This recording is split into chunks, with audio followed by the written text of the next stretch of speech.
Hey, this is Dymock-Johnson. First in a long series, well, probably not a long series, probably a short series, on the differences between old D&D magic and new D&D magic, inspired by Chris Johnson. What are the differences? What has changed? And what does that mean if you are a wizard or some other spellcaster in your party? What makes your life different? So the first thing that occurred to me was saving throws. Saving throws are very different between the editions I used to know, first and second, and this new fangled edition where, well, kids have it so easy these days. Well, not really, joking aside, but saving throws really are different. Saving throws in old school D&D were based on the level of the character making the saving throw. A first level fool had, in general, quite naff saving throws, unless they were cleric, because clerics had nice saving throws, always did. And compared to, say, the 11th level character would have pretty good saving throws, even if they were staying in their jammies. So it was based on how powerful you were. So if someone threw, well, a death save at you, if you were first level, you were likely to fail. You would die. But if you're a higher level, you'd survive these rigours and presumably a few death saves along the way, then you had a better chance of making it. And this applied to spells as well. So your spells, so eventually some spells you stopped fearing. You didn't worry about getting charmed so much at high level because you're probably going to make your saving throw. And well, there are the aforementioned death saves or paralyzations or other horrible things, but you could probably get away with them. You could probably survive them. On the other hand, those spells were quite devastating. If you were charmed, if you were paralyzed, if you were subject of a hold person or a slow spell, then things could get very dire for you. So that was old school D&D. You had a good chance, once you gained a few levels, your chances of shrugging off a spell went up. On new D&D, the spell save is based on the power of the caster of the spell.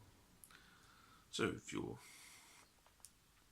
facing off versus, I don't know, Presto the Magician from Dungeons and Dragons cartoon, your spell save against his magic is probably a lot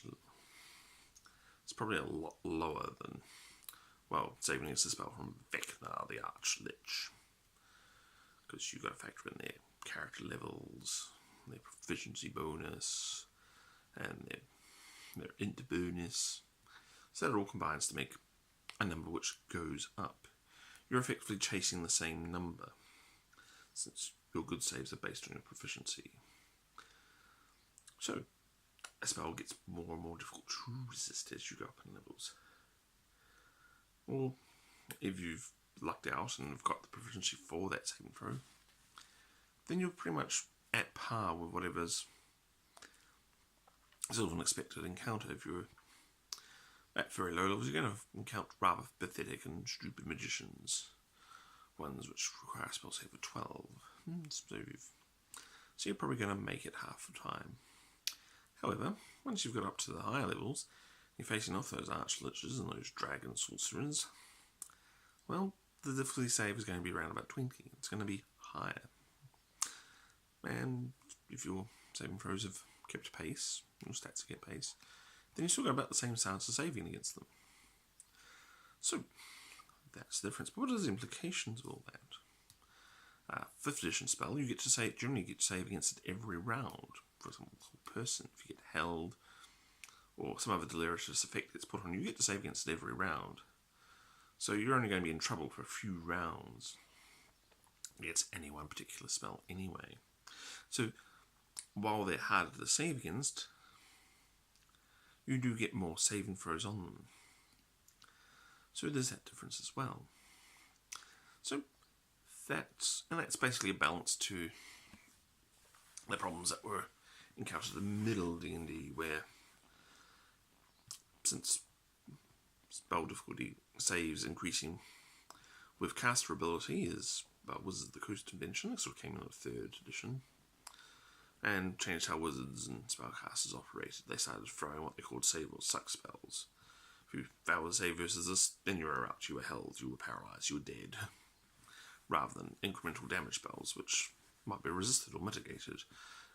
It was much better to bank on that 50-50 chance that they were just going to go down. That's pretty good odds. And so the very new edition, 5th, which mitigates against that, dominance, is possibly a useful thing, it's possibly a good thing.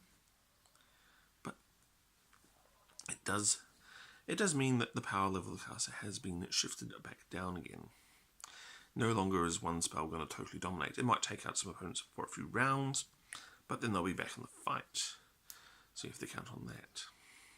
So that is some ramblings on the first difference. Saving throws. Thank you.